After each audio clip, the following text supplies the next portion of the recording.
Hay gente ahorita que me está pidiendo El link.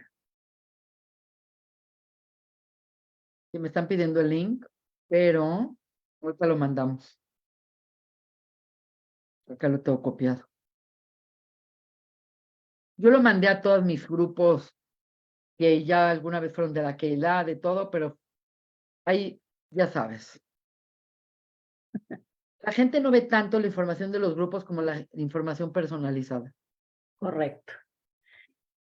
Pues listos, ya estamos en Facebook, son las 8 de la noche, así que somos puntualísimos como siempre. Me da mucho gusto poder transmitir desde Zoom y Facebook de la Keile esta plática tan interesante como las que nos ha dado la doctora Annette Pierre. Y bueno, obviamente en esta ocasión no será la excepción, es un tema muy, muy interesante y qué mejor que escucharlo antes de Yom Kippur, la verdad. Annette, ¿cómo estás? Bienvenida. Hola, Anita, es un gusto estar acá, como siempre, en la Keilah, con un público tan querido. Y creo que el mensaje que vamos a adquirir de esta clase de Yoná, del profeta Jonás, nos va a dejar una enseñanza muy profunda y nos va a preparar para este Yom Kippur. Así que estoy muy contenta de estar acá. Seguro, pues yo no lo dudo para nada. Y nada más, antes de dejarte el micrófono, quiero recordarle a todo el público que está con nosotros, tanto en Facebook como por Zoom, que esta plática queda grabada en nuestras plataformas de Facebook y de YouTube de la Keile. Así que si alguien la quiere volver a ver o no la pudo ver por alguna razón, la pueden ver ahí en cuanto termine. Y también recordarles que pueden escribir sus dudas, comentarios o preguntas en preguntas y respuestas para que al final de la plática podamos abrir micrófonos o leer las preguntas que hayan escrito en Zoom o en Facebook. Yo las leeré y por supuesto, Annette nos dará la respuesta. Entonces, Annette, pues si quieres, te dejo ya el micrófono y empezamos. Maravilloso, Mil gracias, aquí estamos escuchando. excelente. Bienvenidos todos a esta interesantísima plática sobre el libro de Yoná, el libro de Jonás. Y antes de comenzar sobre esta plática, quiero platicarles un poquito que quiero dedicar enfáticamente esta plática, Leilut Nishmat, para subir el alma de mi suegro, Yosef Shlomo Medresh, Salomón Medresh, quien siempre tuvo el sejut, el mérito de leer en el templo el Maftir Yonah en Yom Kippur. Quiere decir, es una persona que toda su vida leyó, no es que pagó para que alguien lo lea, leyó el Maftir Yonah con muchísimo perfección y siempre estuvo al pie de la letra para leerlo y lo practicaba y lo leía precioso y era como parte de su identidad. Definitivamente, no sé si ustedes saben, pero es una de las tefilot más peleadas del día de Yom Kippur y él siempre tuvo el mérito de leerlo y pues pensar en Maftir Yonah también es una forma de pensar mucho en mi suegro, don José Salomón Medresh. Por lo tanto, pues lo recordamos aquí con muchísimo cariño y pidiéndole a Hashem que lo tenga en el mejor lugar posible por el mérito que tuvo de tantos años haberse esmerado en leer este libro tan interesante. Amén, que Así así que sea. muchas gracias. Bienvenidos todos. Pues miren, la historia, como ustedes saben, muchos la conocen y la tenemos que repasar. Por aquí vamos a platicar principalmente sobre quién es Jonah. La realidad es que la Torá tiene contemplados a algunos profetas. Quiere decir, hubo muchos, cientos, miles de profetas a lo largo de los años, pero el código de la Torá, el canon bíblico, contempló 4 profetas mayores y a 12 profetas menores conocidos como Treyazar.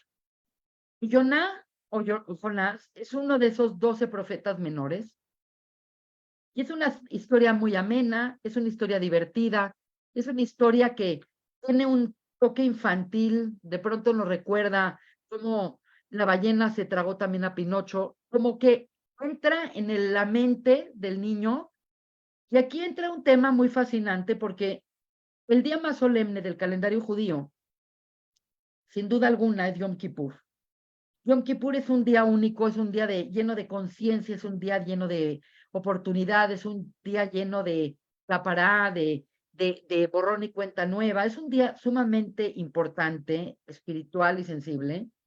Y pues un poco de trabajo creer que en un día tan solemne se lea un libro que está muy lindo, está interesante, está a todo dar, pero ¿por qué traer esta historia dentro de un día que cada tefilá, cada pedacito, cada cosa que viene en este día es extremadamente potente? Entonces la halajá ordena que en el Minjá, en la tarde de Yom Kippur, quiere decir que acerca de la terminación de Yom Kippur, se lea el libro de Yoná. Y bueno, la pregunta que nos hacemos es, ¿por qué es tan importante leer esta historia en un día tan solemne como el día de Yom Kippur? La realidad es que la historia, en grosso modo, trata de un profeta que le pide a Dios que vaya a una tierra lejana, a una tierra que se llama Nimbe, y que advierta a los pobladores de esa tierra de que están en mal camino y que hagan teshuvá, que hagan un retorno, y que si no lo hacen, van a perecer. Entonces, todo el mundo nos vamos con la impresión de que esta historia se lee porque se trata de una teshuvá de este pueblo. Y nos quedamos con esa idea y pensamos que eso justificaría leer la historia de Yoná en Yom Kippur. Pero la realidad es que no quiero adelantarme, pero existen, además de la historia que la vamos a repasar, existen miriadas me refiero a una cantidad estratosférica de interpretaciones de este libro. Y mi intención en esta clase es que nos vayamos con una lectura distinta, mucho más allá que aparentemente lo que dice el texto. Como ustedes saben, en el judaísmo existe un método llamado el Pardés, y el método es que tú todos los textos los puedes entender a nivel textual, a nivel alusivo, a nivel exegético, y también lo puedes entender en el nivel más profundo, que es el nivel llamado Sod, que es el nivel místico secretivo. Por lo tanto, es muy interesante porque en esta clase nosotros vamos a contar la historia, nada más repasarla. Después nos vamos a hacer varias preguntas que surgen de la historia tal cual del texto. Y posteriormente vamos a tratar de entender esta historia a través del Zohar, a través del Arizal y sobre un Peirush, sobre un comentario del rabino conocido como Gaón de Vilna, quien hizo un comentario extremadamente potente y profundo. Pocas palabras, se fue a lo más profundo del texto y definitivamente justifica completamente leerlo acá porque hay una lectura que hace que sea indispensable leerlo en Yom Kippur. Así que bienvenidos todos y vamos a comenzar. Básicamente la historia es una historia muy corta, está contenida en 4 capítulos, 4 prakim. En el primer capítulo, la voz de Dios llega a Yoná, y Yoná es un profeta de Israel, que no es la única misión que ha tenido. Quiere decir, hay varias misiones que se atribuyen a Yoná, y le dice que vaya a una ciudad muy grande que se llama la ciudad de Nínive, que es una gran ciudad que está en Asiria, para advertir a los habitantes sobre la inminente destrucción, porque Dios ha visto su mal comportamiento. Y pues uno diría, bueno, llegó esta profecía, que vaya y haga lo que tiene que hacer, pero Yoná, sin embargo, huye de su misión. Dios le dice que vaya y él agarra y dice, me pelo de acá, me escapo de acá. Y se va al primer lugar donde se puede aparentemente en su mente escapar. Y dijo, pues quizás la profecía es propia de la tierra de Israel. Y por lo tanto, pues se fue al puerto de Jafo y dijo, ¿cuál es el siguiente barco que va a salir?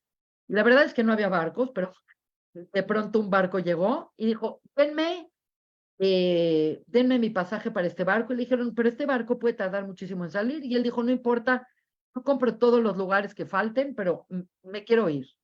Ese barco se dirigía a la ciudad de Tarshish y básicamente su idea era escaparse de la palabra de Dios. Y durante el viaje, las cosas se empezaron a poner muy mal. El mar se empezó a agitar y básicamente él se da cuenta de que esto está sucediendo por su desobediencia y básicamente a los marineros no les cuadra porque está una tormenta sobre ellos, como en una caricatura, está la nube sobre y el mar revoloteando exactamente sobre la nave y aparentemente todo alrededor estaba tranquilo, pero la nube y la tormenta los perseguía. Jonah llega y a pesar de que está todo tremendamente peligroso y se ve que pueden morir en cualquier lugar, en cualquier instante, él va y se mete en su camarote y se duerme, lo cual es muy extraño que cuando está tu vida a punto de perecer, pues tú te vayas y te duermas. Todos los marineros, toda la tripulación, todos los pasajeros se están volviendo locos de qué está pasando.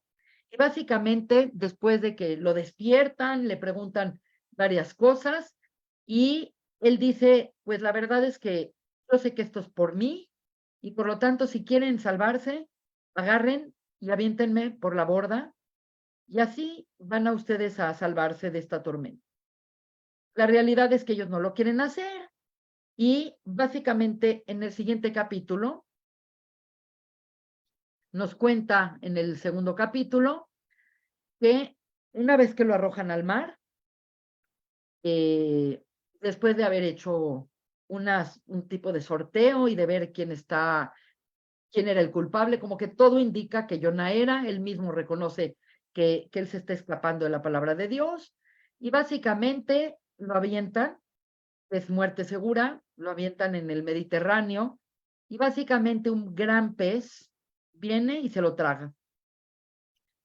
Y hay una historia muy particular de que está dentro del pez, y primero hablan de un pez hombre, y aparentemente al principio está como muy feliz de estar ahí dentro del pez, como que viendo a través de los ojos del pez como un submarino, y después se le quita esta comodidad y se dice que pasó a estar adentro de un pez hembra que estaba lleno de huevecillos y por lo tanto se empezó a sentir incómodo, se empezó a sentir ansioso y entonces empieza a rezar y le dice a Dios, sé que hice muy mal en escaparme de la misión y por lo tanto le pidió a Dios que por favor lo perdone, que le dé una nueva oportunidad y que a través de esta nueva oportunidad él se iba a cumplir con su misión.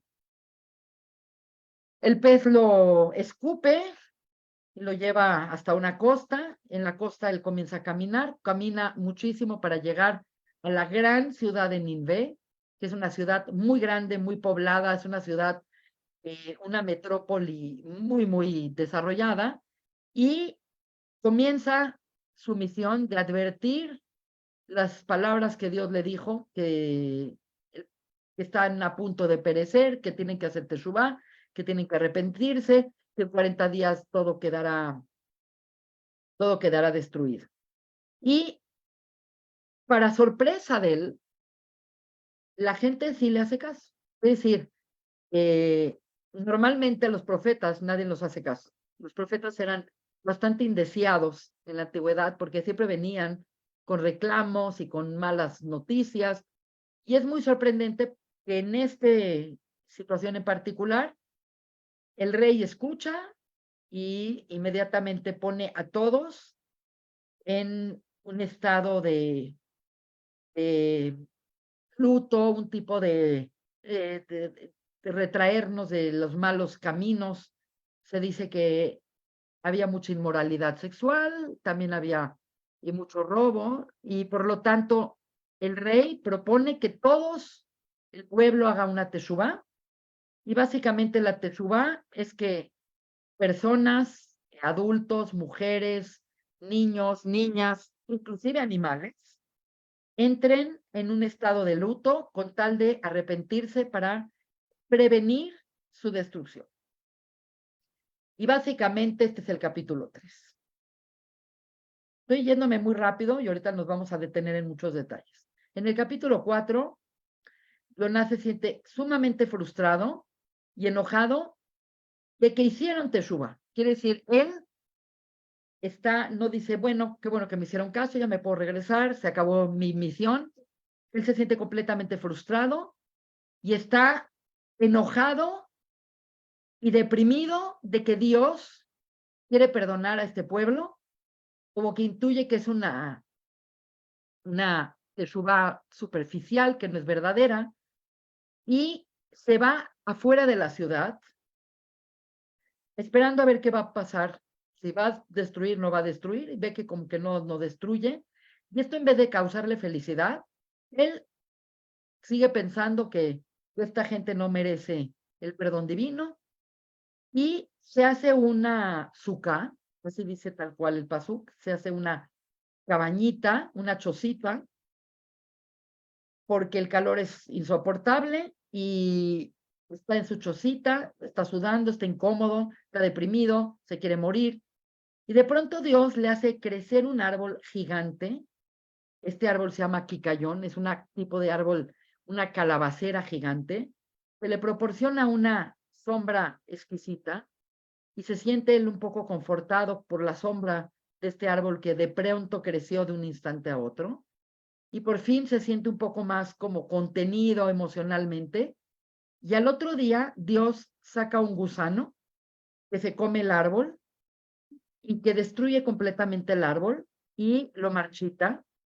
Y Jonah se siente completamente asfixiado por el calor, deprimido por esta situación. Y Dios le da una palabra a Jonah y le dice, mira, tú no hiciste nada por este árbol y estás llorando por él. Imagínate qué siento yo que creé a estos 120,000 habitantes que habían en esta ciudad, que los hubiera tenido que destruir. ¿Cómo es posible que tú estás llorando por esta planta y no estás sensible a las personas, los habitantes que viven acá, inclusive los animales? Y ahí termina la historia. Esta es una historia que tiene muchísimas formas de ser interpretada, pero bueno, nosotros vamos a tratar el estilo del Gaón de Vilna, quien hizo una genialidad con respecto a esta historia. Entonces, la primera cosa es que tenemos que tomar en cuenta ciertos parámetros para reacomodar en Sod, según el Zohar, Akadosh, la historia de Jonah. Obviamente, es muy importante para mí mencionar que existen Midrashim, existen muchos comentaristas, y cada uno de ellos arroja luz a una historia que se ve como tan simple y a la vez tan compleja. La primera cosa que tenemos que decir es que el Zohar explica que cuando nosotros hablamos de Jonah, sí existió una persona llamada Jonah, sabemos quién es, sabemos muchas cosas de Jonah, pero Jonah va a simbolizar, quiere decir, va a ser una metáfora del alma del ser humano. Entonces, cuando hablemos de Jonah y volvamos a leer esta historia, Jonah es un alma, el barco donde se va a ir a meter y se va a ir a escapar representa el cuerpo de la persona. Los tripulantes, el capitán, los marineros, los pasajeros, son diferentes miembros del cuerpo, el corazón, la mente, etcétera, etcétera. La ciudad de Ninvé va a implicar la misión que todos tenemos que tener en la vida, porque todos tenemos una misión en la vida. Y la tempestad, la tormenta y los sufrimientos implican básicamente todas las llamadas que Dios nos envía para despertar nuestra alma, para cumplir nuestra misión. Entonces, con esta clave, nosotros vamos a pasar a un análisis de preguntas para ir resolviendo esta historia y darle una lectura que sea muy importante también en nuestros días. Porque al final de cuentas, en la Torá, dejaron de fuera muchos profetas y muchos escritos, y en el canon bíblico se dejaron únicamente aquellos que tienen una importancia en su tiempo y que tienen una importancia eterna. Quiere decir, son historias que sucedieron en su momento, pero tienen trascendencia hasta nuestros días. Por lo tanto, esta historia tiene que ver con nosotros hoy en día y con nuestro Yom Kippur de este año 5784. Básicamente vamos a ir haciendo varias preguntas y en base a las preguntas voy a ir haciendo unas respuestas muy interesantes. Básicamente, uno de los comentaristas más importantes del libro de Yoná es el Pirkei de Rabbi Eliezer. Es un compendio midrashico que dedica muchísimo análisis al libro de Yoná, y también hay otro compendio midrashico que es el Yalkut Shimoni, y básicamente entre el Pirkei de Rabbi Eliezer, el Yalkut Shimoni, el Radak, el Radal y el Malbim, tenemos ahí todo un florecimiento de información, porque la Torá es muchas veces muy compacta con la información que nos da, y tenemos muchos otros métodos para ir aclarando, iluminando y desarrollando estas historias. Primero que todo, ¿quién es este Yoná ben Amittai? Yoná es un profeta que es el hijo de Amittai, y podríamos decir, porque esto lo dice un cabalista muy importante, que Yoná es el niño que salvó el profeta Elisha. Entonces hay una historia muy interesante de un profeta que se llama Elisha, que llega a casa de una señora, y que esa señora es viuda, y que esa señora viuda abre la puerta y le dice que su hijo acaba de morir, que su hijo está muerto, y el profeta Elisha lo revive. Entonces, esto es un tema muy interesante porque como que ya de entrada, Yoná no es nada más una persona stam, una persona simple, sino obviamente para ser profeta tenías que ser una persona con muy buenas cualidades, tenías que tener un nivel espiritual altísimo, un nivel de conexión altísimo, saber perfectamente la Torah, que sería, él ya era un gran ser, pero sabemos que él ya viene de un milagro de prácticamente Elisha resucita a Yoná, y Yoná es hijo de Amittai, y precisamente esta viuda era viuda de Amittai. Pero desde la perspectiva del Pirkei de Rabbi Eliezer, dice, es Yoná ben Amittai, que podría ser Yoná, el alma que viene de la verdad. Porque nosotros sabemos que el alma de todos los seres humanos es de origen divino. Quiere decir, no es una creación, sino es el soplo, es parte de el aliento de Dios. Y siempre el alma, como decimos todos los días en la mañana, decimos Neshama Shenatata Viteora, el alma que tú me diste, la Neshama, particularmente esa parte del alma, es pura y es perfecta, y siempre sabe la verdad. Y es interesante porque no es la única parte que sabemos que Yoná tiene que ver con el pueblo de Israel. Yoná es una paloma, y las palomas tienen una relación muy íntima, metafóricamente, con el pueblo de Israel. Lo vemos en el Shir HaShirim, en el Cantar de los Cantares. Vemos cómo claramente la paloma es llamada Yunatita Mati. Cuando Dios habla al pueblo de Israel, lo llama mi paloma, mi amada. Y esto es interesante porque la paloma, a diferencia de otros animales, es completamente fiel. Es un animal que nada más tiene una pareja. Entonces tiene una cualidad muy grande la paloma, es, en este caso, el pueblo de Israel, que nada más siempre ha tenido un solo Dios.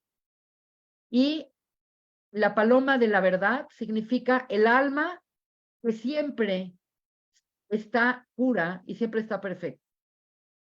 Entonces, es interesante porque la palabra de Dios llega a Yoná y dicen los Sajamim que le llegó la profecía en la fiesta de Sukkot, en Simchat Beit HaShobeah, un día de Sukkot, que era un día que se vertía agua sobre el altar, que era un día de gran felicidad.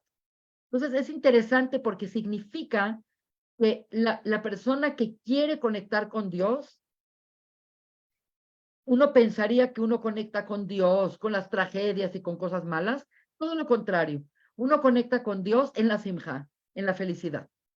Y hay algo muy interesante porque la historia de Yoná, aunque la leemos en Yom Kippur, es una de las pocas fuentes que tenemos de conexión entre Yom Kippur y Sukkot. Y eso lo vamos a ver más adelante. Entonces, la profecía le llegó en Sukkot. ¿Y por qué él se quiere ir? ¿Por qué alguien se escapa de que Dios le da algo que hacer? Y esto es un tema muy interesante porque básicamente Yoná se le atribuyen 3 profecías y las 3 profecías son verdaderas. Hay una ley en la Torá, que la dice el Rambam, que dice que una profecía mala puede o no cumplirse. Y una profecía buena siempre se puede cumplir. Y es interesante de dónde el Rambam sabe esto, del libro de Yoná. Entonces, él no es la primera vez que tiene una profecía, ni es la última vez que va a tener una profecía, no. Se sabe que hubo 3 profecías. Era una persona muy carismática, era una persona muy convincente, y él no quería ir a Tarshish, perdón, él no quería ir a Nimbe, porque le parecía que la teshuvá que iban a hacer los pobladores de Asiria iba a ser una hipocresía. Y que si realmente se arrepentían de manera efectiva, iba a hacer ver mal al pueblo de Israel, que muchas veces es tan reacio a arrepentirse. Entonces, este es un concepto que él tuvo más respeto por el Hijo, pues en este caso es Israel, por el Padre, que es Dios. Entonces, él se rehúsa a ir y él sabe que es una misión casi suicida. No hacerle caso a Dios es casi suicida. Pero a pesar de eso dice, prefiero fallar que ir a un lugar que no es de Israel y hacer que esta gente se arrepienta cuando realmente sé que lo van a hacer de boca para afuera, no realmente con una convicción. Entonces, él se va a Jaffa. Es interesante porque sabemos que él venía de la tribu de Zebulún, por muchos motivos, y tú dices, ¿por qué se fue a Jaffa si está antes el puerto de Aco? Si ustedes conocen la costa mediterránea de Israel, si él vivía en Zebulún, que es más abajo, lo que más rápido le quedaba es ir a Aco. Él va a Jafo. Pero no fue a Aco y fue a Jafo simplemente por el hecho de que él venía de Jerusalén, venía de Sucot en el templo. Por lo tanto, llega a Jafo y es muy relevante el nombre Jafo, porque la palabra Jafo viene de Jafé, que es la belleza. Entonces, es interesante que él se escapa como por algo superficial. La belleza es un don superficial y por lo tanto es interesante ciertos elementos que voy a empezar a dar, que él como que se va por cosas banales o por cosas superficiales y huye en un barco, que es el único barco, llegó y no había barco, y de pronto llega y ven que un barco que se acababa de ir regresa, y regresa porque algo no estaba bien, había un imperfecto, había un mal clima. Y él dice, denme un boleto. Dice, bueno, pero falta mucha gente, vamos a tener que esperar a que se llene. Y dice, yo pago la diferencia, pero vámonos. Y si tiene prisa en escaparse, porque en cierta manera él piensa que la profecía, y hay una tradición de que la profecía se tiene en Israel. Es muy difícil tener profecía fuera de Israel y hay muy pocos profetas que profetizaron fuera de Israel Y cuando lo hicieron es porque comenzaron a ser profetas en Israel, como Yehezkel, terminaron haciéndolo en Babilonia. Entonces él dijo, me voy, me escapo, fuera de Israel no hay profecía, y me libro de hacer esta labor que yo creo que estos pobladores no se lo merecen. O sea, aquí se empieza a gestar un elemento de lo que él cree. Él cree que no está bien, él cree que Dios está equivocado. Tiene razón. Esto es algo que va a ser parte de todo su proceder.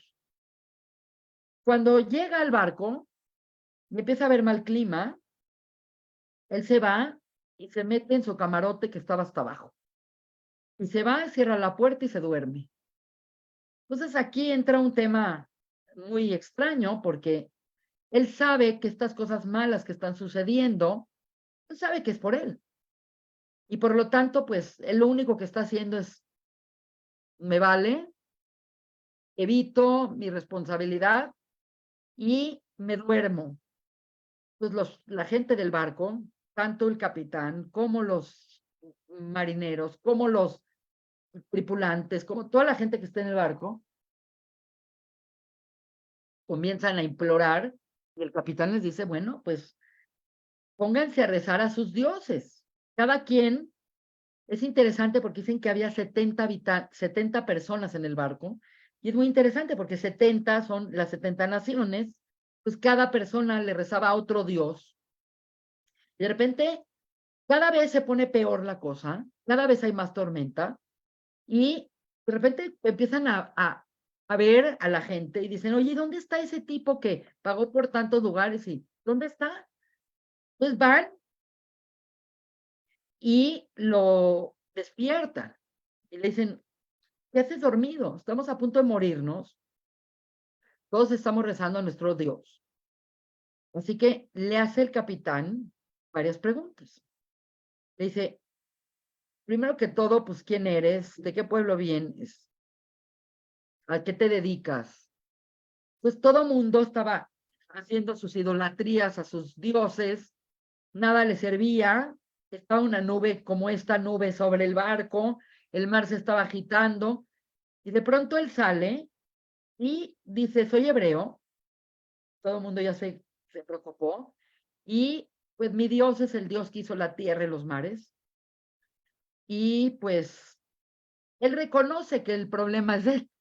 Entonces la gente no quieren sentirse que ahora él seguro es el culpable. Entonces la gente como que trata de disculparlo y decirle, no, ¿cómo crees que es por ti?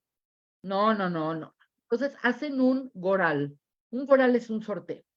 Es decir, agarraron a los 70 tripulantes, todos estaban seguros de que era él, pero nadie quiso tomarse la responsabilidad de decir, seguro es él, y pues hay que deshacerse de él. Y él dice, arrójenme al mar.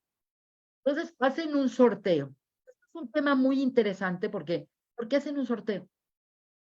Si él está confesando de que él se está escapando de Dios y que este problema viene de él, y cuando habla no de un Dios local, sino habla del Dios de la creación. Este tema del sorteo es muy interesante porque el día de Yom Kippur es un día donde se hace un sorteo. Es más, la palabra Kippur viene de Pur, que es el sorteo que hacía el Kohen Gadol con el Korban Hashem y Korban Azazel. Entonces, hay una conexión muy interesante por qué hicieron un sorteo. Y cuando hacen el sorteo, pues el culpable sale Yoná. La gente no quiere caer en esta culpa. Entonces él dice, es muy sencillo lo que tienen que hacer. Mira, agárrenme, métanme al agua y van a ver que se calma el mar. Lo metieron así como un té, se calmaba el mar. Y lo sacaban y otra vez empezaba. Y lo metían y lo sacaban. Que él dice, ah, entiendan ustedes, me tienen que aventar al agua y ni modo, no van a ser culpables. Todo mundo se queda muy impresionado de qué tan real, qué tan claro era que Yoná era el culpable y lo tiran al agua. Es decir, es una realidad que lo tiran al agua. Es importante saber que básicamente todos los tripulantes, dice el Midrash, hicieron teshuvá. No teshuvá de que se enmendaron como personas, se volvieron Geirim, se convirtieron al judaísmo. Vieron tan clara la mano de Dios que aquí tenemos realmente la primera teshuvá, pero es la teshuvá quizás más importante, porque esta es una teshuvá seria. Todos dijeron, es tan claro para nosotros la presencia divina, que no hay de otra que creer en el único Dios, Hashem. Entonces, esto es un tema bastante fascinante. Ahora, nuestra atención se va a que lo tiran al mar, tiran pertenencias, tiran primero muchas pertenencias, obviamente todo esto tiene un simbolismo, ahorita vamos a hablar de eso, y cuando lo avientan al mar, Dios preparó un pez, no dice una ballena, dice un pez, que sí es posible que un pez traiga una persona, históricamente hay casos así, y se traga a Jonah. Y se dice que Jonah al principio estaba 3 días, o unos días, o un tiempo, 3 días, encantado dentro del pez, porque era un pez masculino, y él podía ver todo lo que había en el fondo del mar, en el mundo submarino, a través de los ojos del pez. Entonces se ve como que los primeros 3 días está encantado de la vida, y obviamente no es la intención es que estuviera arrepentido de haber hecho esto. Ahora le manda a Dios, el pez lo escupa dentro de una pescada, una pez femenina, y la pez femenina tiene dentro de ella muchísimos huevecillos de peces, y él cada vez se siente más constreñido, cada vez se siente más apretado, al punto de que está asqueado del olor y de la sensación, y entonces le cae el 20 y empieza a pedirle a Dios, y le reza a Dios, y le implora a Dios que le dé una oportunidad, y que esta vez sí va a ser lo que le está pidiendo. Ahorita vamos a, esto es ya con un poco de Midrash, ahora después nos vamos a ir un poco con el Zohar y el comentario del Gaón de Vilna. Viene este pez y lo avienta. Es interesante que dice que lo aventó por donde sale el agua, por donde respiran, que dicen que es tremendamente potente, que sale a una velocidad impresionante y llega a las costas de esta gran ciudad que está más adentro, esta tierra en firme, y se dirige a esta ciudad. Es interesante porque en esta ciudad hay, primero que todo nos dicen que hay un número de pobladores que son 120,000 pobladores, que para esos momentos históricos estamos hablando de que era una gigante urbe, y hay muchos elementos en la descripción del tamaño, de cómo estaba distribuido Ninvé, que tienen que ver mucho con el número 12.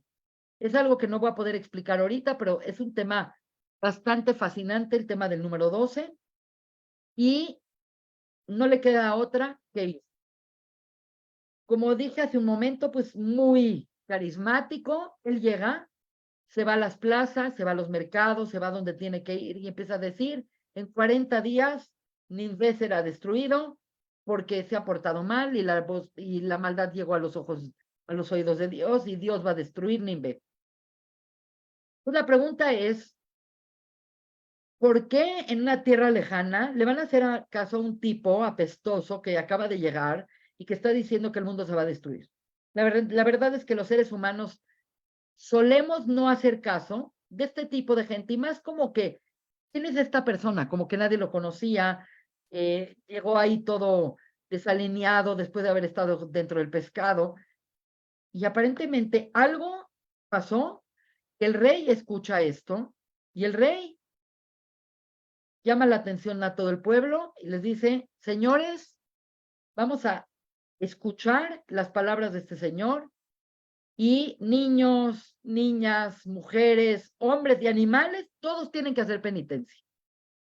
Es muy raro entender por qué también los animales tienen que hacer penitencia. La verdad es que es un poco ilógico que si tú estás ayunando, en Yom Kippur pongas a tu perro y a tu gato a ayunar.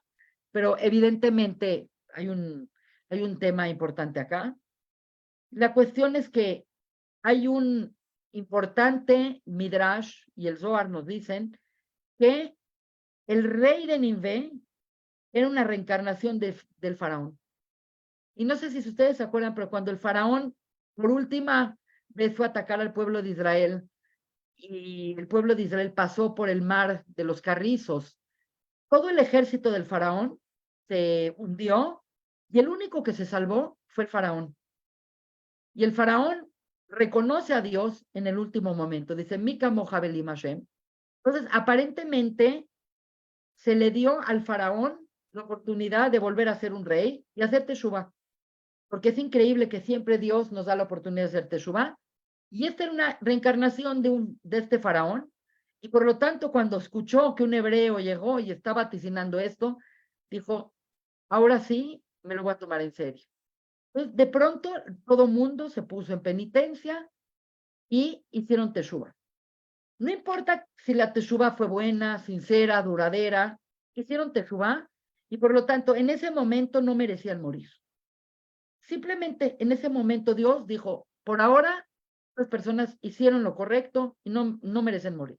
Y los perdona.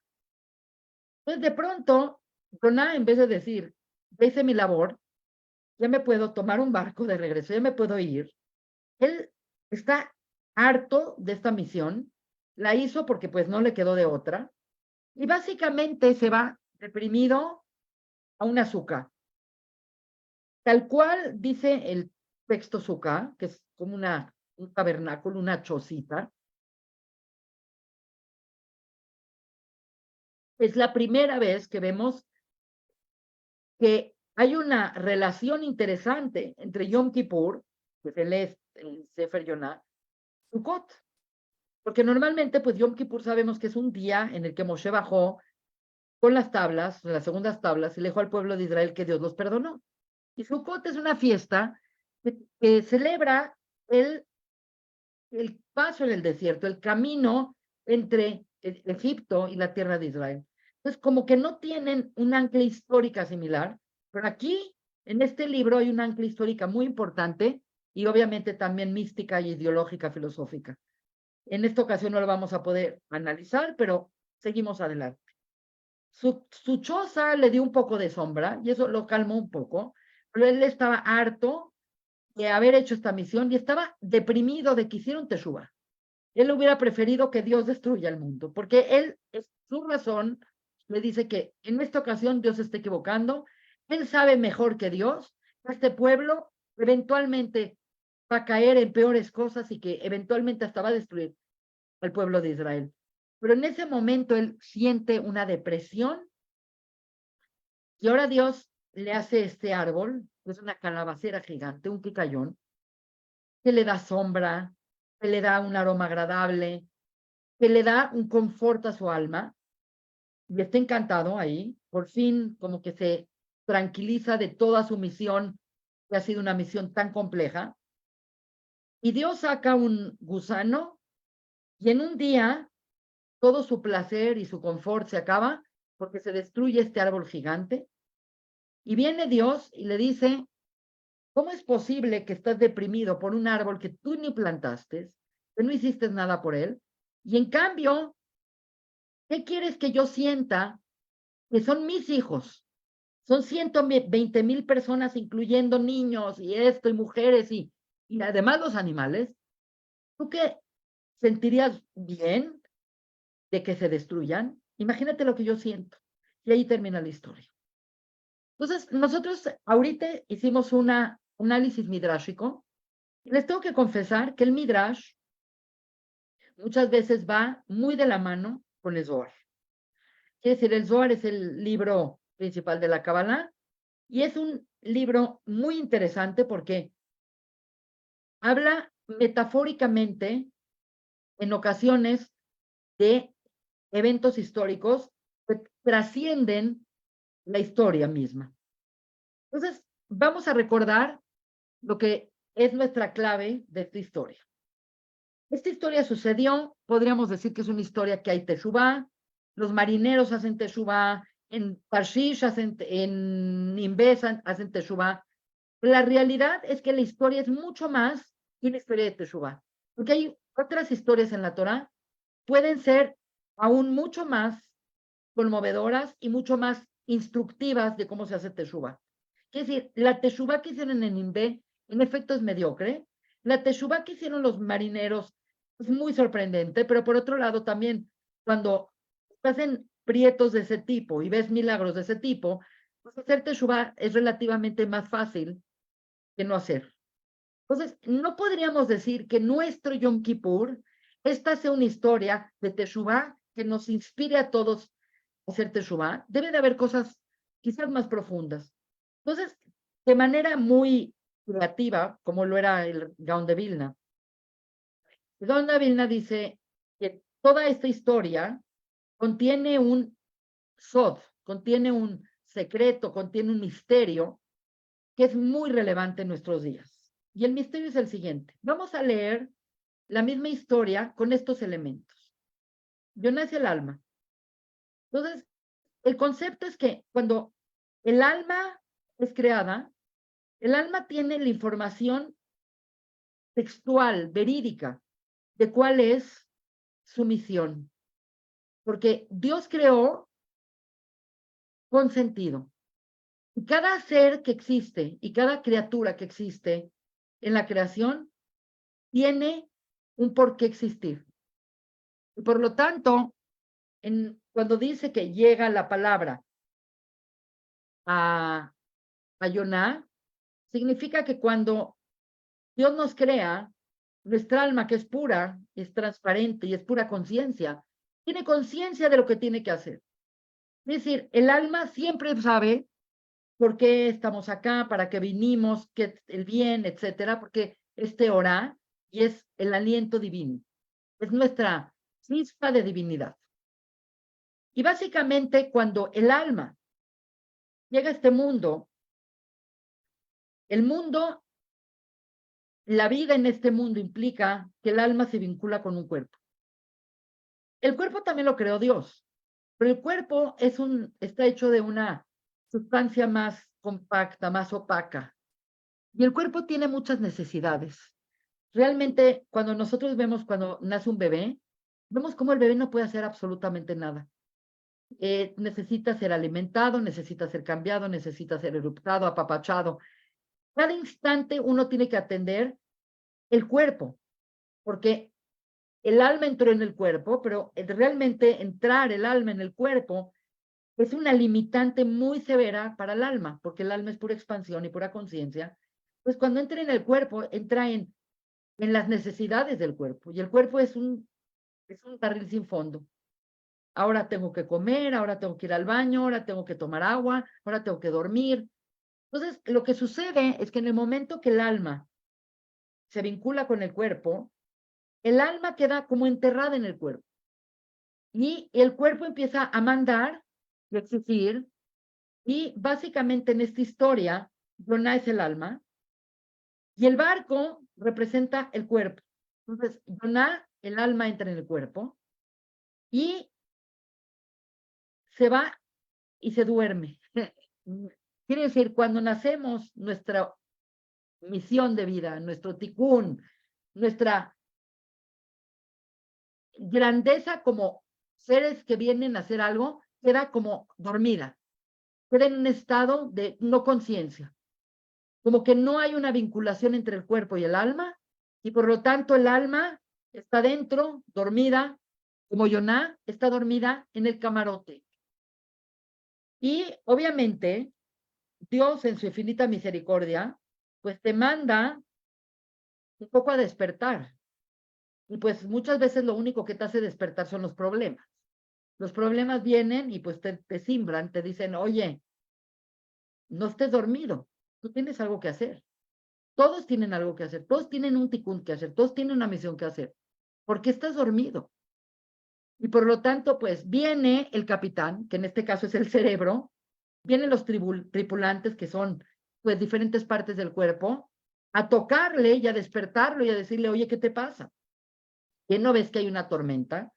Pues la tormenta, la tempestad, son los avisos que empieza a mandar Dios para que el alma salga de este adormilamiento y despierte y se ponga a hacer lo que tiene que hacer. Es interesante porque a Yoná le dijeron lo que tenía que hacer y dijo, no, me voy a Yafo. Y cuando él se va a Yafo, se va al Yafo. Yafo es el cuerpo, es lo bello, es lo externo. Se va y se mete y deja de tener contacto. Su misión, ¿con quién es él? La entierra, la duerme. Pues vienen los tripulantes, vienen las diferentes partes del cuerpo ante los problemas, ante la tempestad, ante las situaciones que nos mueven. Dicen, ¿por qué estás dormido? ¿Quién eres? Entonces es importante, pues, que si no sabes quién eres, de qué pueblo vienes, a qué te dedicas, crees, pues no tienes elementos como para tener conciencia. Entonces el capitán le pregunta y los marineros le preguntan todo tipo de preguntas para hacerlo despertar y que tome conciencia y por lo tanto empieza a tomar conciencia. Y de repente toma conciencia. Quiere decir, ya hay un momento en la historia que él dice, soy hebreo, vengo de, fui creado por, creo en el Dios que creó los cielos y la tierra, y estoy huyendo de mi misión. Es decir, él llega al punto donde él se da cuenta que todos estos problemas que están mandando, lo están mandando por él para que él despierte y como decimos acá, se ponga las pilas y se ponga a hacer su misión. Y hay veces que la misión llega a nosotros y la podemos hacer, podemos reconectar con nuestra misión y decir, bueno, ya no podemos postergarlo, ya es una realidad. Y también hay momentos donde decimos, pues no hicimos la misión. En este caso, él dice, prefiero morir que hacer mi misión. Es decir, él sabe su misión, sabe que está huyendo de su misión, sabe que está, pero toma conciencia y pese a que toma conciencia, dice, igual yo creo que no debo de hacer mi misión. Como que esa resistencia, esa negación que tenemos las personas, que a veces sabemos que tenemos un llamado, que tenemos un que hacer, que pese a todo eso, no cambiamos, no nos movemos, no nada, y decidimos seguir así, aunque sabemos que moriremos si no despertamos. Entonces, cuando él toma esta conciencia, dice, yo sé que este es mi problema y sé que estoy huyendo de mi misión, merezco morir. Entonces, aquí entra algo muy interesante. El concepto del pez es que realmente él muere. En la historia puede parecer como que Dios lo salvó de la muerte y le dio otra oportunidad, pero no es lo que dice el Gaón de Vilna. El Gaón de Vilna lo que dice es que él muere y el pez es como la tumba. Es interesante que la palabra dag viene de doeg, que viene de un como sufrimiento, y al principio él está encantado porque cuando el cuerpo se desvincula del alma, muchas veces sentimos un alivio, más cuando hay un cuerpo deteriorado o enfermo, etcétera. A veces el alma se siente como liberada de ya no tener el vínculo con el cuerpo. Entonces, al principio, él estaba tranquilo y estaba feliz. Y después, cuando ya entró en descomposición, ya cuando entró en este proceso de ya no hay vínculo y ahora el cuerpo se descompone y se pudre, entonces ahí es cuando el alma dice, no, no, no, no, no, no, sé que la regué, dame una oportunidad. Entonces, el alma siempre sabe lo que tiene que hacer. Y más cuando ya está desvinculada del cuerpo, es evidente, porque el alma tiene toda esa información y tiene toda esa información de manera exacta. Entonces, el alma le pide a Dios una otra oportunidad.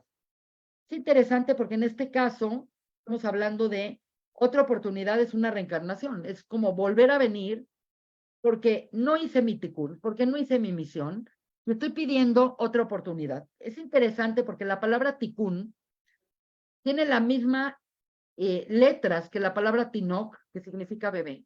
Los bebés, por definición, llegan a esta vida y todos tenemos un tikkun. No hay de que, no, este sí tiene una misión, pero el otro no tiene una misión, es como alguien que está ahí de más, no, nada. Cada ser que viene a este mundo tiene una misión de vida. Y acá no estamos hablando de misiones de salvar al mundo, estamos hablando de cualquier misión que Dios te encomendó, la tienes que hacer. Entonces, el alma cuando se desvincula del cuerpo dice, no, no, no, por favor, mándame otra vez porque perdí mi oportunidad.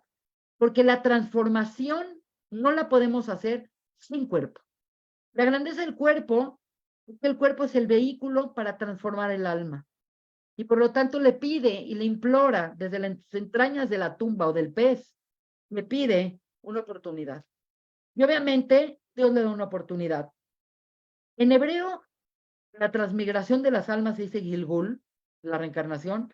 La palabra Gilgul tiene la misma gematria que la palabra Gesed, que es 72, que significa que siempre Dios encontrará cómo darte una oportunidad para que salgas adelante. Es como el maestro que te manda a primera vuelta, a segunda vuelta, a extraordinario, para que pases el año.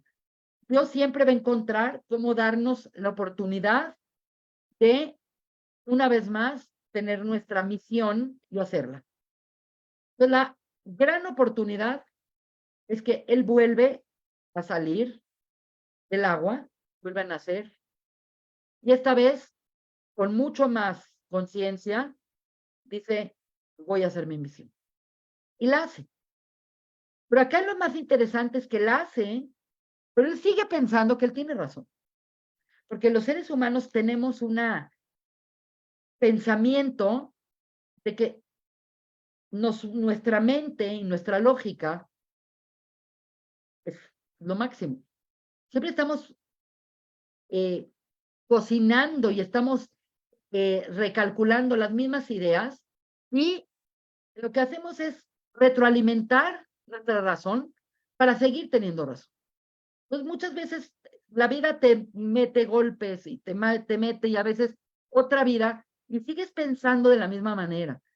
Y básicamente lo que sucede acá es que él dice, bueno, lo voy a hacer, pero ni lo quiero hacer y estoy segura que Dios está equivocado. Es decir, él es lo que se llama en Yiddish el Iberjojem. Iberjojem es el súper genio. A mí nadie me dice qué tengo que hacer porque yo sé que lo que Dios me está pidiendo está equivocado y lo voy a hacer, pero yo por mí no lo haría. Entonces es interesante que él llega a esta ciudad y hace su misión. Y muchas veces la misión no es que te tienes que convencer que la tienes que hacer, porque obviamente la lógica de Dios es infinitamente más sabia que la lógica del hombre. Estamos completamente limitados por el tiempo, por el espacio, por ser tan sensoriales, por ser tan emocionales. Seres humanos no somos nada objetivos. Bajo ningún concepto somos objetivos. Pero él constantemente está exaltando su lógica sobre la lógica de Dios.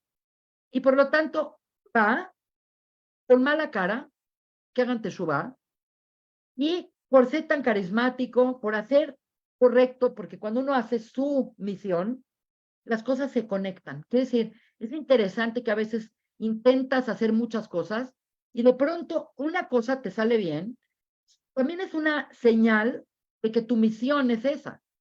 Porque cuántas cosas te salen mal en la vida y de pronto en una cosa la pegas bien y todo, significa que hay una braja y una bendición de lo que estás haciendo. Entonces, obviamente le fue bien, se conjuntó, este rey era sensible porque quizás era paró y la gente se lo tomó en serio, era un tipo muy carismático y por lo tanto la gente entraron en este tipo de penitencia y básicamente salvó a Ninve. En vez de sentirse contento de que hizo su misión de vida, él sigue pensando que él tiene razón. Es decir, sigue siendo el super genio, el Iberjogen, el que él le va a enseñar a Dios cómo lleva el mundo. Entonces, él se va y se mete en un azúcar. Es muy interesante porque el azúcar es una cosa temporal que tiene varias características, pero la principal característica es que tiene que tener más sombra que luz. Para que un azúcar sea azúcar, no puede estar el pleno luz y con unas ramitas, no. Tiene que haber más sombra que luz. Y es interesante porque aquí lo que significa es que la luz es la verdad. La luz es la verdad que te llega, ¡pum! Entonces, él está asado, está quemándose, está calorado por estar en el sol. Entonces, él se hace su propia sombra. Es interesante porque el concepto de hacerte tu propia sombra significa que tú te pones tus protecciones para seguir pensando como tú siempre piensas. Crear tu propia sombra es crear tu nicho para seguir pensando lo que siempre has pensado. Entonces, él hace su suka y su suka no le satisface, pero le conforta un poco y de pronto viene que Dios le crea este quicayón. No me quiero meter con muchos detalles del quicayón porque lo más interesante de la historia, aunque no lo crean, es lo que voy a contar ahorita. Y Dios le crea este árbol divino, es un árbol como frondoso, maravilloso, es un árbol como de calabacera, quiere decir, tenía como cocotes gigantes con una, no sé, estoy pensando como en una ceiba de estas de Mérida, preciosas. Y él está ahí y está feliz. ¿Por qué está feliz? Porque está en la sombra. Estar en la sombra es estar bajo tus propios paradigmas. Estar en la luz es estar bajo la verdad de Dios. Entonces, él está encantado y está confortado por la sombra maravillosa que le da este quicayón. Y se le quita. Al otro día Dios le destruye este árbol y otra vez queda a la intemperie con la luz al máximo, sin sombra. Y obviamente dice él, me quiero morir. Prefiero no vivir que vivir con esta verdad, en pocas palabras. Y entonces Dios le da, es el como el punching back, le da, al final le da el mero punch, que significa, las últimas palabras es, tú piensas que tú tienes tu lógica. Y sí la tienes, pero hay una lógica que está por encima de tu lógica, que es la lógica divina. Tú no hiciste nada, ni por este arbolito, ni por nada. Tú no más hiciste tu misión, y tú estás pensando que yo me equivoqué por haber tenido compasión por este pueblo. Piensen en Nueva York, no piensen en un pueblito, piensen que en entonces estamos hablando de un Manhattan, ¿no? Yo me conmiseré de Manhattan y de sus habitantes, y tú estás acá deprimido porque no tienes tu arbolito de sombra en donde guarecer tu verdad. Y Dios le demuestra que realmente su lógica es completamente insuficiente. Y ahí termina la historia. Entonces, básicamente, vamos a dar una cierre a esta lectura tan interesante, esta historia. Cuando nosotros venimos a esta vida, tenemos muchos años en los que somos dependientes y nuestros padres y esto y la primaria y el kinder y la secundaria y sobrevivir y todo. Pero hay un momento donde todo ser consciente se tiene que preguntar, ¿quién soy? ¿Para qué estoy? ¿Cuál es mi misión de vida? No hay nada que creó Dios que no tenga una función. Punto. Por lo tanto, tú no eres la excepción de la no funcionalidad. Todo lo que Dios creó tiene una función. El día que tú naciste es el día que el mundo necesita de tu existencia para seguir adelante. ¿Okay? Por lo tanto, la primera pregunta que nos tenemos que hacer es, ¿cuál es mi misión de vida? Es difícil. Hay mucha gente que a mí me consulta, me piden consulta y me ven y entran a mis clases y la pregunta común es, ¿cuál es mi misión de vida? ¿Cuál es mi misión de vida? La verdad es que no es fácil, no es fácil, pero de entrada todos la tenemos. Muchas veces la misión de vida son aquellas situaciones o aquellas cosas que tienes un llamado a hacer. Y a veces ese llamado a hacer no es lo que tú quieres hacer. A veces tú quieres hacer una cosa y la vida te lleva y te exige poner tu atención en otra cosa. Y lo tienes que hacer. Todos tenemos que preguntarnos, todas las almas vienen a hacer un ticún. La palabra ticún viene de la palabra letaquén. Venimos a arreglar algo. El que es muy enojón, enojarse menos. El que es muy codo, ser menos codo. El que es una persona muy superficial tiene que volverse más profunda. La persona que es muy negativa tiene que aprender a ser positiva. Es decir, el sistema de transformación es encontrar un balance y no pensar, como el dicho dice, que genio y figura hasta la sepultura.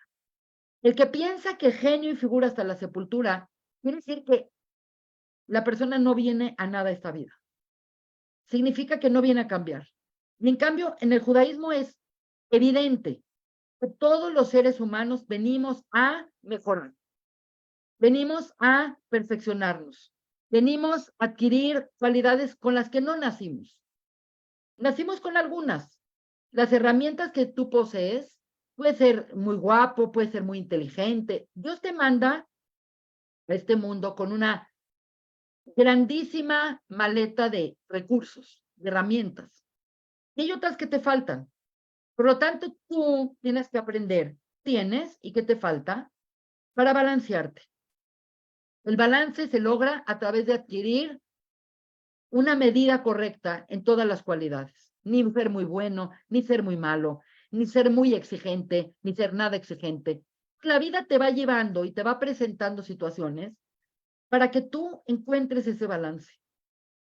Básicamente, cuando la persona está consciente, cuando la persona está atenta, pequeñas cosas que le pasan son suficientes para despertar.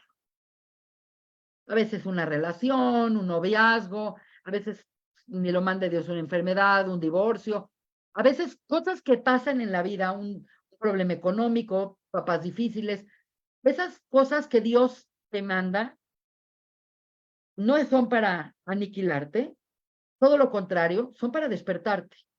Es como para decirte, oye, vienes a hacer algo, no te vayas a dormir, no niegues que venimos todos a hacer algo.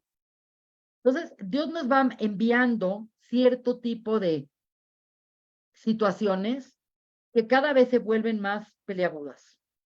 ¿Por qué? Porque si no entendemos por las buenas, pues entendemos por las más duras y después nos manda tormentas.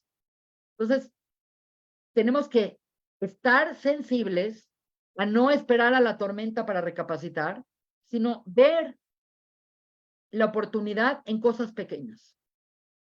Y finalmente, la persona debe de saber que tenemos una responsabilidad con él mismo, tiene una responsabilidad con Dios y tiene una responsabilidad con el prójimo. Nadie se puede aislar y decir, bueno, me vale el mundo, yo nada más con Dios. Eso no funciona. El judaísmo es Ben Adam le Javero y Ben Adam le Makom. Es una mezcla de responsabilidades.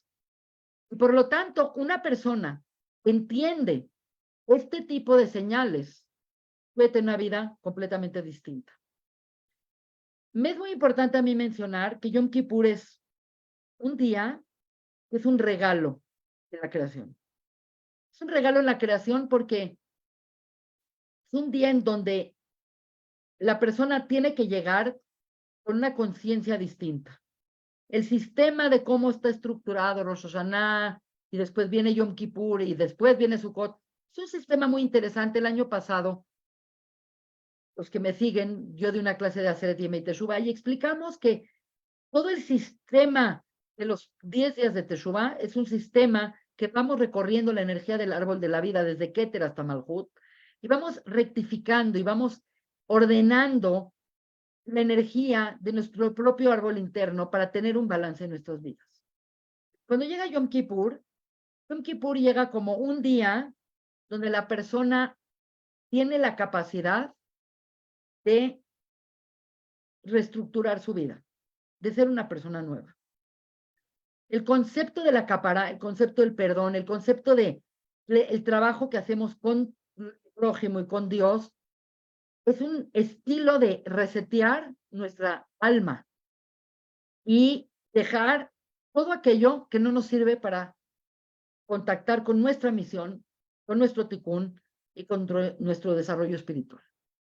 Por lo tanto, es muy interesante para mí que Anita me pidió esta clase con la finalidad de hacernos reflexionar de que no importa qué fue nuestra vida hasta este momento, nosotros siempre podemos hacer Teshuvá. Teshuvá es retornar, no es reinventarte. Retornar es que dentro de ti existe una esencia y existe una misión y existe una información que tenemos que volver a recontactar, que volvemos a tener contacto con ella para saber por qué estamos acá, para qué estamos acá y hacerlo. Y nunca es tarde. La Teshuvá precede a la creación. Dios creó la Teshuvá como un mecanismo, no para que seamos perfectos, porque perfecto es Él, para que siempre busquemos cómo ser mejores. Quiero desear a todos ustedes, en estos días tan delicados de hacer Diem y Teshuvá, que estemos en Gmar Hatima Tová, que todos encontremos nuestra misión y tengamos el sejut de desarrollarla, de hacerla, y principalmente quiero desearles a todos que contactemos con nosotros mismos, contactemos con nuestra conciencia, con nuestro tikkun, y lleguemos a Yom Kippur con una conciencia diferente.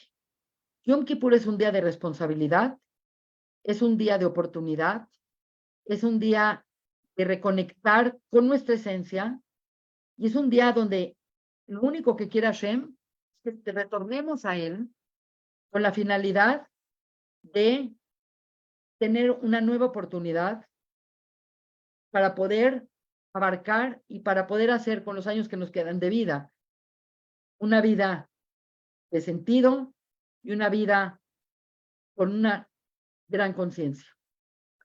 Así que bueno, les deseo a todos Gmar Hatima Tová, y pues Anita, estamos aquí para las preguntas que nos puedan hacer. Hay muchas cosas que dejé fuera, pero en grueso esta clase estaba dirigida a entender este Peirush de Don de Vilna, que tiene una información tan relevante para nuestros días. Muchas gracias.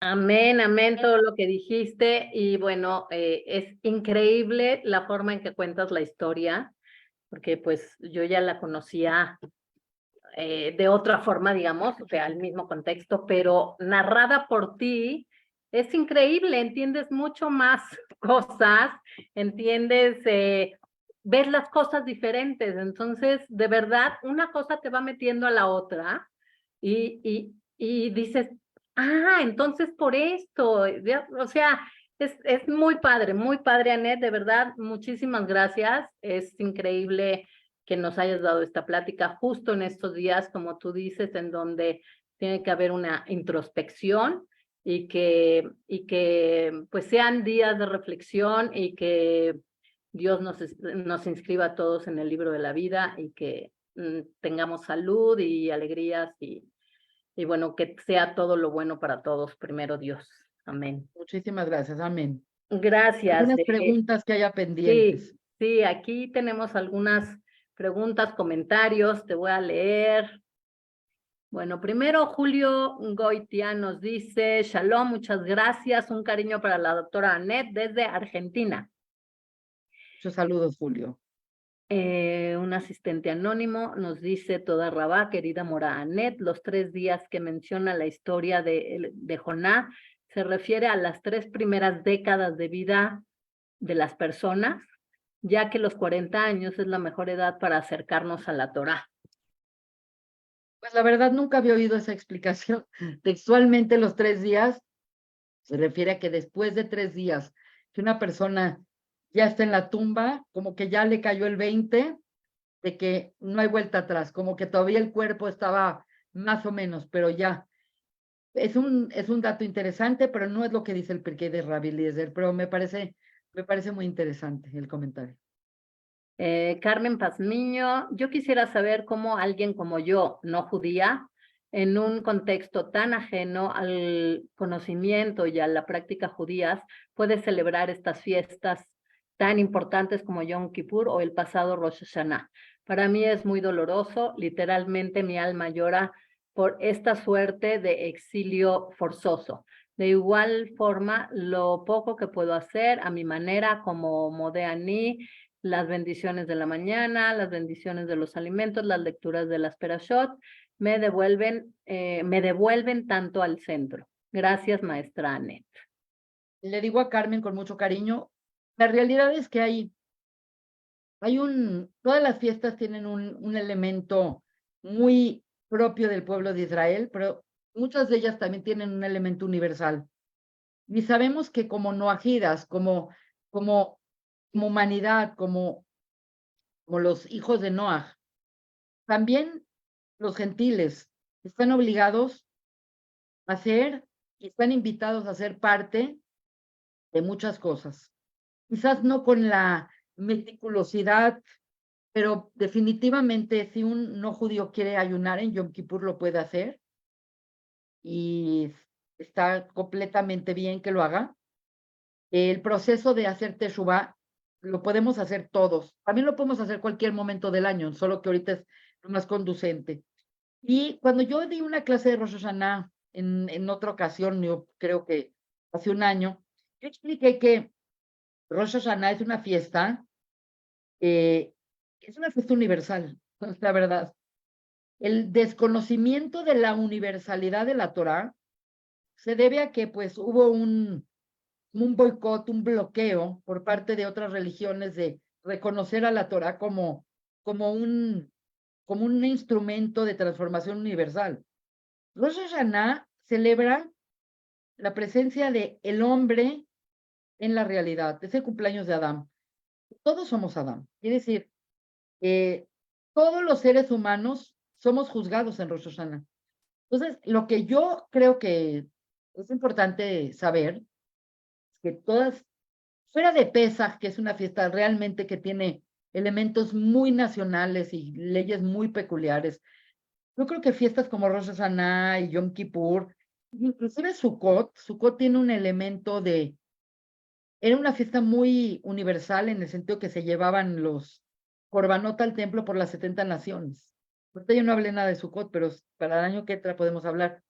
Entonces, hay muchas, dentro de las festividades, hay muchos elementos que una persona no judía puede hacer y ser partícipe.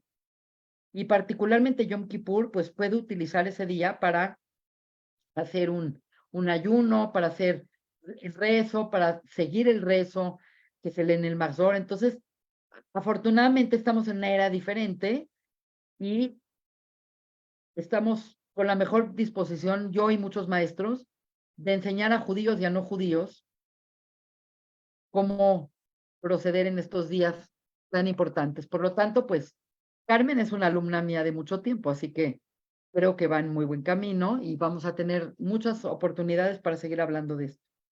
Gracias, Anet. Voy a intercalar unos comentarios de Facebook. Muchas gracias, nos dice Sara Levy, increíble plática. Alejandra Narda nos dice excelente clase, gracias por compartir. Ella misma nos dice, exacto, la doctora explica de una forma muy didáctica. Sara Levy dice muy especial y muy claramente, excelente y bendiciones. Jane Streamling, excelente plática, que tengamos un año con mucha salud, alegría y bendiciones. Amén. Y tenemos a Francisco Valdovinos que nos dice, el hecho de que el creador no usara a otra persona para ir a Nínive es porque todos venimos a cumplir una asignación específica. Sí, así es. Lo que tú puedes hacer no lo puede hacer otra persona. Quiere decir, uno de los elementos más importantes de Yom Kippur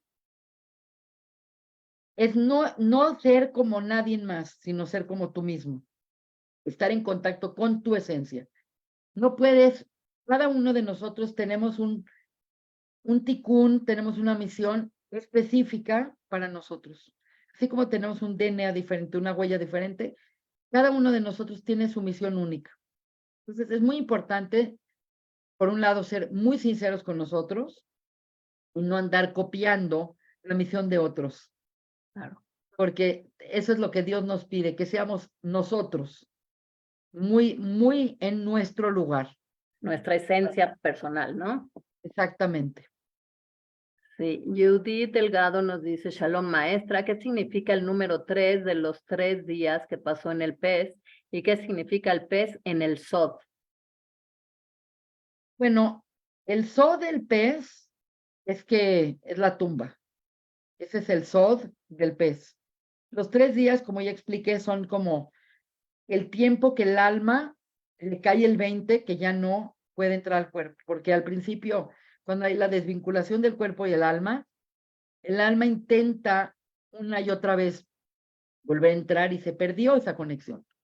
Después de 3 días ya es como un hecho de que ya no hay vuelta atrás. Entonces, obviamente la numerología es muy interesante. Yo oí hoy particularmente una clase del rabino Itzhak Ginsburg que dio hace 5 años de Sefer Yonah y tenía muy interesantes datos numerológicos que ya no me metí para nada en eso porque ya desvirtuaría mucho la narrativa, pero todo el tema de los números y todo el tema de las cosas que aparecen en estos textos son sumamente importantes y nos arrojan luz a otros temas. En otra ocasión podríamos hacer una clase aún mucho más en SOD sobre los mismos temas, pero tendrán que venir los mismos para ya tener este conocimiento. Ok. Raúl nos pregunta, ¿es Yonah la biná de Neshama y los tripulantes Zeir Anpin? Pues si tomamos en cuenta que Yonah es el alma, el capitán es lo que se llama mojín. En Kabbalah llamamos al mojín, a las mentes, y los tripulantes son diferentes partes del cuerpo o diferentes conciencias. Nosotros sabemos que hay una conciencia que tiene la mente, hay una conciencia que tiene el corazón, hay una conciencia que tiene el hígado. Y cada una tiene otras funciones. El hígado es mucho más temperamental, mucho más instintivo. El corazón es completamente emocional. Luego vendría siendo el Zeirampín. Y el capitán sería Maivina. Entonces, ahí tenemos el árbol de la vida dentro con Yonah y su alma y la superconciencia del alma que va más allá que eso. Está muy interesante la pregunta. Francisco Baldovino nos dice, el que lo arrojaron al agua, entre paréntesis, transformación, ¿puede ser una purificación, algo así como la mikve? Sí, sí hay un comentario que habla de ese elemento, porque curiosamente, aunque somos seres físicos, podemos adquirir pureza a través de meternos en la mikve, en el agua de la mikve. Entonces, es sumamente interesante que el medio es por medio del agua.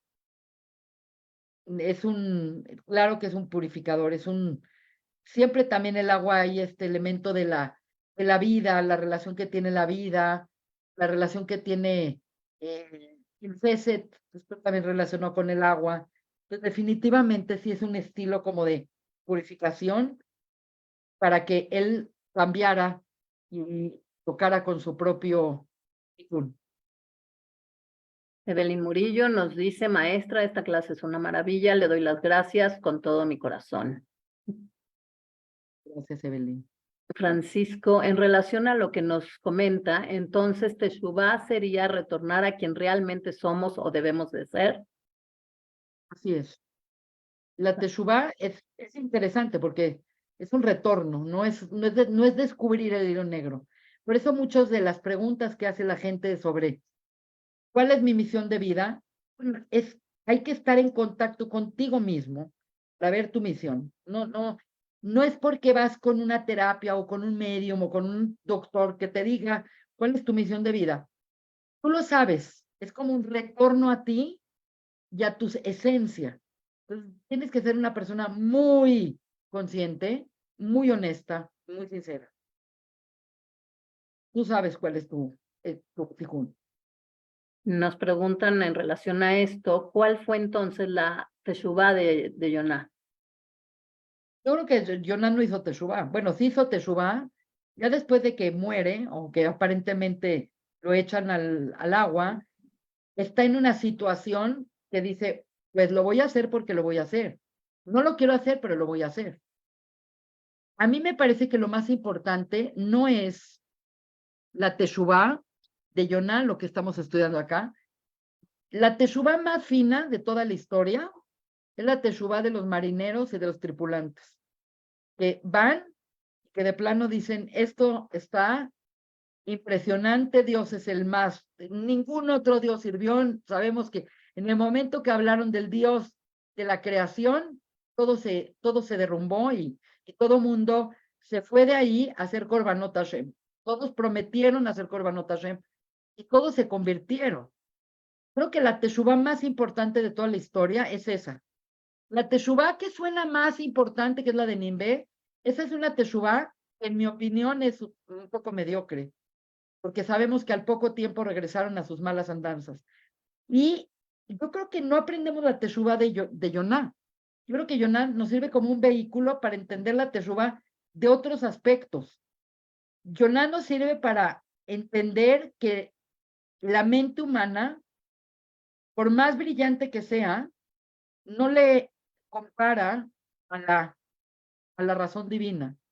Esta es una historia donde tú puedes tener tus propias ideas y puedes ver miles de videos que fomenten tus propias ideas y crecerlas. Y Dios te está diciendo, no sabes de lo que estás hablando. Tú nada más, tu lógica es la lógica humana. Aquí es la lógica divina. Y esa es la confrontación más grande que tiene. Entonces, la teshuvá más buena es la de los tripulantes. La más mala es la de Ninve. Y la de él es una teshuvá que casi le estaban ahorcando para que hiciera teshuvá, porque él sigue montado, como dicen en México, en su guarache, pensando que tiene la razón y que Dios está equivocado. Y entonces Dios le demuestra qué tan no equivocado está, cuando en un instante le crea su sombra perfecta y en un instante se la quita, y ese que le dice, que sepas, ¿qué siento yo que cree y que tengo que destruir a 120,000 pobladores? Nada más piénsalo. Y pues lo destruye con su argumento Dios. Y ahí acaba la historia.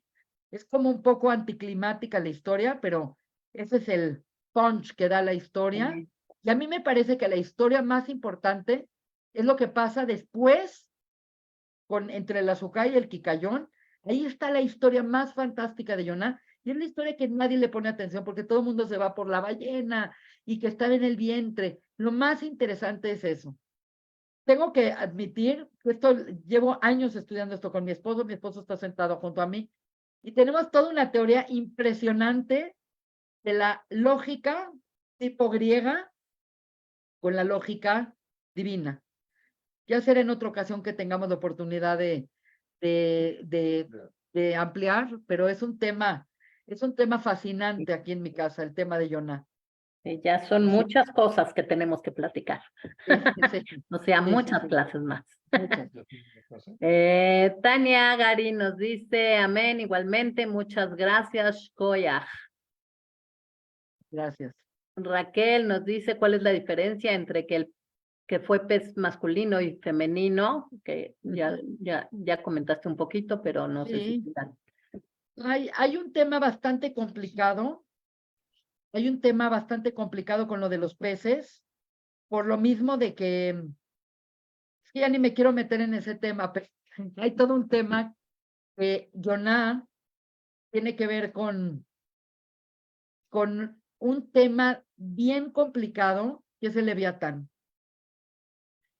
que está en el mar y que cuando estaba en el pez vio el Leviatán, y el Leviatán tiene que ver con la salud, con cosas del final de los tiempos. Es que ya tengo que acabar porque tengo que ir a un lugar. Pero bueno, básicamente lo que quiero explicarles es que el pez le dio confort y le tuvieron que quitar ese confort para que despertara. También en la muerte, también viene Dios y te sacude. Quiere decir, se le acabó la delicia de estar viendo el mundo y tranquilo en su muerte, y le llegó la conciencia de la pez, que le puso la incomodidad, y evidentemente cada vez que tenemos incomodidades o frustraciones tormentas, tenemos que pensar qué estoy haciendo. No podemos decir, ay, qué mala onda y no entiendo por qué me está pasando esto a mí. Todo lo que nos pasa son avisos para que move on, que cambiemos, que nos movamos. A ver, Muy nada bien. más un comentario de Facebook. Sí. Nos dice Josué Ishak. Gracias, doctora Anet. Me quedó muy claro toda la explicación sobre Yoná. Pregunta especial. ¿Cómo se pronuncia gracias en hebreo? Toda. Toda. Ok. Muy bien. Pues es Sí, un bueno, gusto. hay muchas felicitaciones, hay algunas otras dudas, pero ya hablaste más o menos de ellas. Madai, muchísimas gracias. Siempre tuve duda de por qué Yoná huía del mandato del creador, pero con su explicación en la relación ya lo entiendo. Felicidades, muchas felicidades y sí, bueno, casi todas son felicitaciones. Sé que ya te tienes que ir, entonces nada más felicitar. Vicky Feinsilver nos pregunta, dame un segundito, déjame quitar esto para que pueda subir. Quiero felicitar a Anet y hacerle una pregunta. Lo que pasa es que tendría yo que abrir el micrófono y ya no nos va a dar tiempo. Si quieres, Vicky, les sugiero Vicky, que escríbeme. se metan a Facebook y que escriban ahí todas sus dudas y comentarios. Anet se va a meter ahí y les puede contestar todas las dudas que tengan. Así es. Para que podamos seguir, porque como ella misma dice, este es un tema muy extenso Claro. y no nos alcanzaría el tiempo para todo. Anet, muchísimas gracias. Gracias a todos, Fátima Tova, a todos, que Fátima estemos todos Tova. inscritos en el libro de la vida, de la Amén. Parnasá, de la bendición, de la Amén. salud. Saludos Amén, a que todos. así sea. Muchas gracias y les recuerdo a todos que queda grabada la plática y que ahí la pueden volver a ver. Anet, muchas gracias. Saludos Buenas a todos y noches a todos. Fátima Tova. Gracias.